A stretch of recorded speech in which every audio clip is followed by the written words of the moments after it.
True Blood. And none of us is safe. Vampire Diaries. I bet you even dreamed about me. Admit it, there's nothing hotter than the undead. I would eat Robert Pattinson so that I could steal some of that pretty. It's like 2 lines, making out, and then I try and kill her. All you need is some fangs, and you're sexy.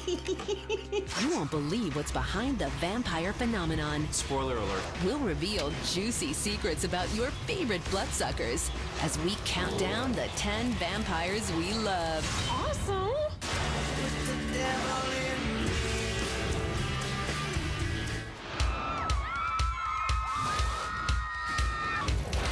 These days, when it comes to vampires, that shrieking you hear is from excitement. From the bookstore to the box office, fans have a serious thirst for blood. Vampires are more popular now than they've ever been in my lifetime. But the question remains, why vampires? Why now? I like to say one word, and that's Twilight. If you write a book that millions of teenage girls read, they're going to go see this film. Sort of the young female audience, he's the perfect man, a vampire. Both sexy and dangerous and smart and wise. He's twice as old as I am and very powerful. They're unattainable. And I think for anyone, no matter what they say, the unattainable is very, very interesting. They're raw, mysterious, and I think people are just like, yeah, give it to me, give it to me, give it to me. I've never wanted a human's blood so much in my life. Since Bela Lugosi's iconic 1931 screen portrayal of Count Dracula, the undead have gotten a lot younger and much hotter. Vampires are sexy, they're dangerous. People are craving an escape right now. There's no question but that the vampire is a powerful metaphor for the outcast in all of us and for the predator in all of us. Author Anne Rice became the queen of the damned with her series of books featuring the vampire Lestat. Tom Cruise and Brad Pitt headlined the movie version of Interview with the Vampire in 1994. But it took another 11 years for a housewife from Arizona to arouse bloodlust to a whole new level. Vampires, they've recently surged back into popularity thanks to Stephenie Meyer. I think teenage girls were the first to glom onto Twilight. Vampires are the new kings of all media. They've even taken over the internet. One example is the popular web series, I Kissed a Vampire. The nape of your neck and the curve of your breast, it's a taste that he longs to test. Fans have been bitten, and they like it. Which leads us to the first bloodsucker on our list. He's the star of The Vampire Diaries and the number 10 vampire we love, Ian Somerhalder as devilish Damon Salvatore. In order for me to eat, I have to seduce you. In the hit series, Ian and Paul Wesley play immortal brothers who return to high school in search of love and lust. I just think the level of vamping that our show does with Ian and Paul is amazing. Wesley is charming as saintly sibling Stefan. It'd be more like the conflicted vampire, the vampire that's not quite embracing his vampirism. Oh, wow, Jill, look at that. That is not pretty. Are you okay? He should go. I'm convinced that Paul Wesley is a vampire. If you've seen his teeth, he basically has fangs. I think that's the reason he was cast. On the other hand, Damon is like so risky and sexy, and he's the dangerous one, and every girl loves the bad boy. How could you not be attracted to Damon Salvatore? He's got that pretty face and that personality. We have to agree. We as humans, for some reason, are always drawn to these different layered elements of fear and danger and sex. You think about me even when you don't want to think about me. I bet you even dreamed about me. Diaries wasn't Ian's first foray into vampire territory. Ian Somerhalder originally wanted to be in True Blood. He auditioned, he didn't get the part. His tryout for Vampire Diaries wasn't exactly a home run either. And he came in an audition, and he just tanked it. He was just awful.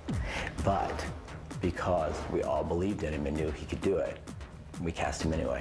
No complaints from fans. He is hot and he's sexy in his leather jacket. He, fills it out well and he just looks fantastic.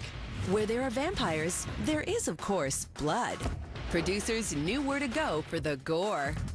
And the very first thing he said, call the True Blood guys and find out what they do, because their blood is awesome. So we hired the same special effects people and said, whatever you do, keep it different so we can keep our show special and unique.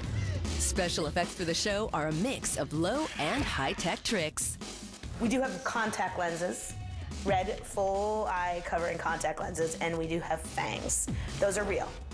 Everything else is CG. But the show's female fans aren't exactly tuning in for the special effects. The number one request I get from the fans on Twitter, if you had to compile all the comments, is could we please have them take their shirts off more? This could have gone a completely different way. Vampire films are sexy. They're just so tempting. So is the first female vampire to make our countdown. Sure, her hunky on-screen brother gets most of the press, but this Twilight co-star is the perfect mix of girl next door and glamour. Ashley Greene is number 9 on our list of vampires we love. Hi, Bella. I'm Alice. Alice Cullen is kind of one of the good vampires in Twilight. It's almost like she has a soul. After arriving in Hollywood, 17-year-old Ashley bounced around between bit parts. When the first Twilight film started casting in 2007, Greene auditioned 5 times for the role of Edward's love interest, Bella. She really wasn't maybe exactly a fit for Bella. She just gave a good audition. When someone's not exactly the part, but they do a great job with the acting and you're interested in their performance, that's more of the category that she fell into. I didn't get it, got really upset about it, and then finally got a call to play Alice. It's time.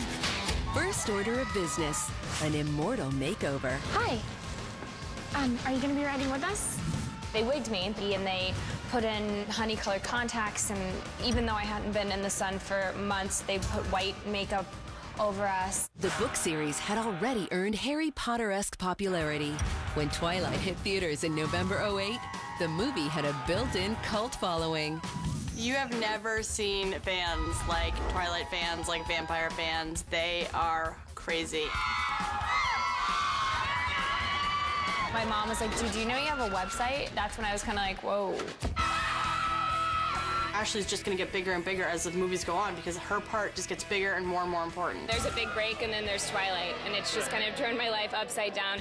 Back in the day, Buffy the Vampire Slayer was ground zero for high school angst about the undead. Can someone explain the whole he will suck the world into hell thing? Because that's the part I'm not loving. Buffy was probably the first, and I use this term loosely, paranormal romance. I should go. Buffy's uber-conflicted boyfriend Angel was half human, half vampire. Deceptive. Sure, he had fangs, but he also had heart. When you become a vampire, the demon takes your body, but it doesn't get your soul. That's what made us hot for David Boreanaz, the number 8 vampire we love. I love vampires. Always wanted to play a vampire. David Boreanaz. No one can brood like him. It's the eyes. As Angel, Boreanaz was the prototype for modern-day vampire heartbreakers. Nice tattoo. Angel was sort of like the original Edward Cullen, the vampire who didn't want to hurt the woman that he loved. Nothing like unrequited love to earn a guy his own spin-off. When his character finally caved to his lust for Buffy, he became this entirely different character. And you know, as much as I like Buffy, Angel was my show. We're going. Oh, thank God. Parker. The series ended in 2004. David Boreanaz and the rest of the Buffy/Angel cast moved on to other projects. But some of their followers, not so much. Buffy the Vampire Slayer still has some of the most loyal fans out there. You just have to watch.